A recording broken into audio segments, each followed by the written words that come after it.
gars, j'espère que vous allez tous bien. Deuxième vidéo de la journée, un petit peu plus tôt, on a noté les joueurs de 1 à 10. On a globalement été tous d'accord sur les notes concernant les joueurs du Barça, ça me rassure. J'ai vu vos retours. Juste avant de commencer, laissez-moi vous conseiller un pronostiqueur. Il a eu tout bon, ou presque tout bon, cette semaine en Ligue des Champions. Il s'appelle Pronostic Pro 10 sur Instagram. Il est régulier, il poste des conseils en paris sportif tous les jours, tous les 2 jours. Il vient de faire une grosse semaine pour la Ligue des Champions, je vous l'ai dit. C'était l'un des rares seuls à avoir vu le Milan AC gagner contre le Real Madrid. Le lien est dans la description pour ceux qui veulent aller voir ses conseils. N'hésitez pas à le suivre et lui écrire de ma part. Alors on commence avec: je sens Lamine Yamal devenir nonchalant. J'ai peur qu'il prenne la grosse tête. Alors moi honnêtement, j'ai pas trouvé que Lamine Yamal a été nonchalant hier. Je l'ai vu faire des replis défensifs, je l'ai vu faire des courses, je l'ai vu aider Koundé sur le côté. C'est vrai que sur la fin du match, tu sens qu'il est un petit peu, pas contrarié, mais tu vois qu'il a envie de prendre part à la fête. Tu vois qu'il a envie de marquer son but. Je pense que c'est normal. Je pense pas que ce soit une histoire de grosse tête. Je pense qu'il aurait pu être passeur décisif et il a vu que les autres ont raté leur occasion. C'est un joueur qui commence à aimer marquer des buts et qui commence à s'habituer à marquer des buts. Il a marqué contre le Real Madrid en plein Classico. Là, contre l'Espagnol Barcelone, pas de but. Hier, pas de but. Voilà, peut-être que c'est ça. Mais en tout cas, je l'ai pas trouvé nonchalant. Pour moi, nonchalant, c'est plus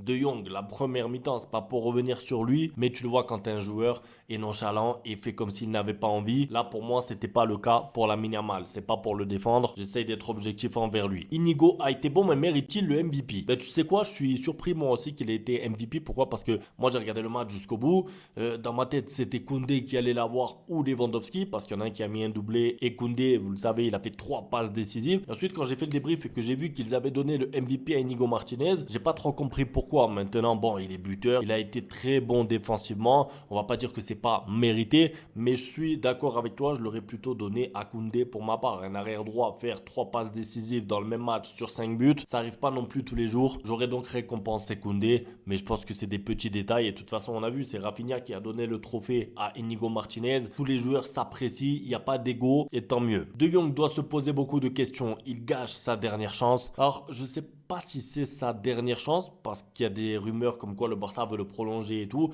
On ne sait pas jusqu'à quand ça serait un joueur du Barça. La réalité, c'est qu'il est maintenant en concurrence vraiment. Ça veut dire que autant il y a 1 an, il y a 2 ans, De Jong, quand il se blessait, on attendait tous son retour. On voulait qu'il soit titulaire parce que c'était le meilleur milieu de terrain. Autant aujourd'hui, il a perdu un peu de marge, je trouve, par rapport aux autres. Attention, moi j'aime beaucoup De Jong. Ce que j'essaye de vous dire, c'est qu'en fait, entre Pedri, entre Casado, entre Fermin Lopez, entre Dani Olmo, il y a du monde au milieu de terrain maintenant. Du coup, si De Jong n'est pas bon, on peut même penser à le mettre sur le banc, chose qui n'était même pas pensable il y a encore 1 an ou 2, où clairement De Jong était la référence au milieu. Et encore, Gavi n'est pas encore à 100%. Est-ce qu'avec les performances de Casado en 6 et de Koundé en défenseur droit, les priorités du mercato vont changer?